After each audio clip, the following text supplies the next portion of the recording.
So guys, Magic in the Moonlight was such a beautiful film. How would you get people who don't usually see this type of film to go and see it? What would you tell them was so good about it? I don't know that I'd say there are things that are really good about it, but there are many things that are very good about it. Well, listen, it's very hard to comment on our own department. She is very good in it, and it looks He's beautiful. great. You know,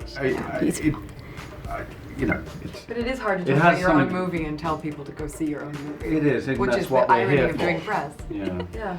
I think he's taking you on a virtual journey into a world which is heightened and beautiful, and it's playing with the idea of magic in its different forms, whether it's theatre craft or just people falling in love or people finding things they don't expect.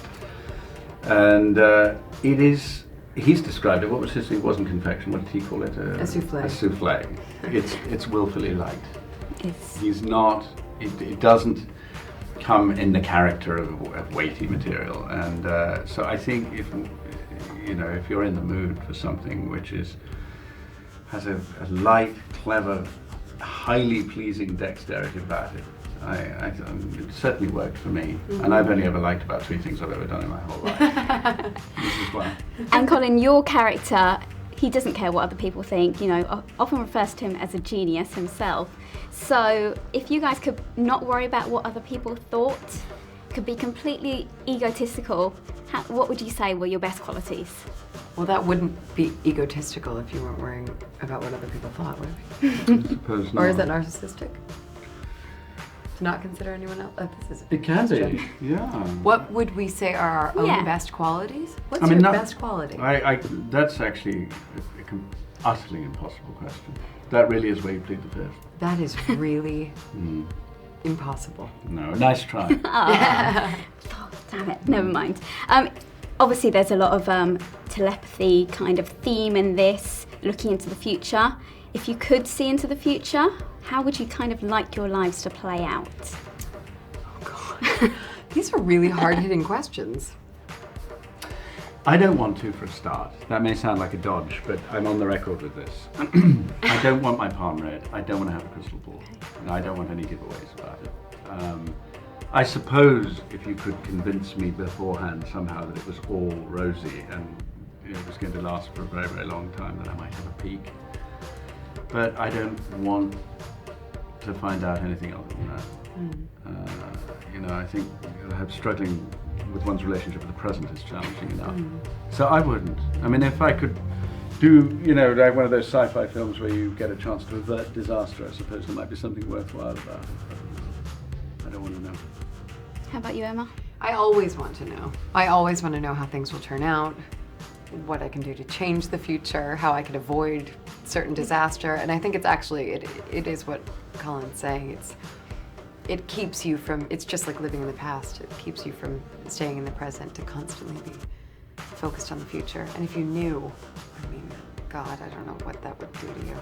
So I'm guessing, Colin, though, with what you're saying, you kind of had that similarity to your character then in not kind of completely believing everything that... But I don't resist knowing the future because I don't believe it's possible to know the future. I don't know. I don't know if anyone has that power or not. And I'm not certain enough to be as skeptical as Stanley is. It's because it might be real that it would make me nervous. Or because it might not be real that I would worry about wasting my time. So either way, I just don't see a case for it. And if one thinks about this, can you imagine before taking a risk whether you could be sure that you could look into a crystal ball and it would guarantee the outcome? You wouldn't be risking anything.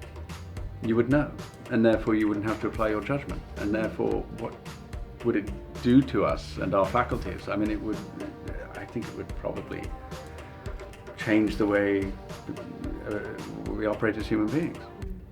So I think that having to make a judgment, that using our wisdom, or trying to find some wisdom, is all dependent on not being sure. Well, if you guys then, hopefully you can answer this one. If you could contact someone from the spirit world, who would it be and what would you ask them? I think that would be wildly private. I can't think of them now, but there are a few mysteries you know. Well, they just solved Jack the Ripper. So Yeah. I just heard this. Yeah. Is that beyond all know. doubt? They Yeah, found yeah, DNA or yeah. something, but they got who it is, or just a nationality, or No, him. they know who it is. Isn't that amazing? See, but I'd probably Things start like with that. the crime stuff. Yeah, I'd go back and solve That'd it. be very cool. Yeah. All right, then I'll end on a nice one. What would you say was the best thing about working with each other? I always like to hear when people are in different rooms what they say, but when you're together, what would you say the You know, here we are, the couples best? therapy. I've always appreciated. You may not seem You it, don't but show I. it. You don't no, show but it. I You really don't. I You try think to I show know. it, You try. think I just know. But you I should can't read your know. mind. Well, It's been wonderful being at Relate. Thank you. Thank you so much. no, thank you Sorry, guys. we had no Sorry, answers they to were- anything at all.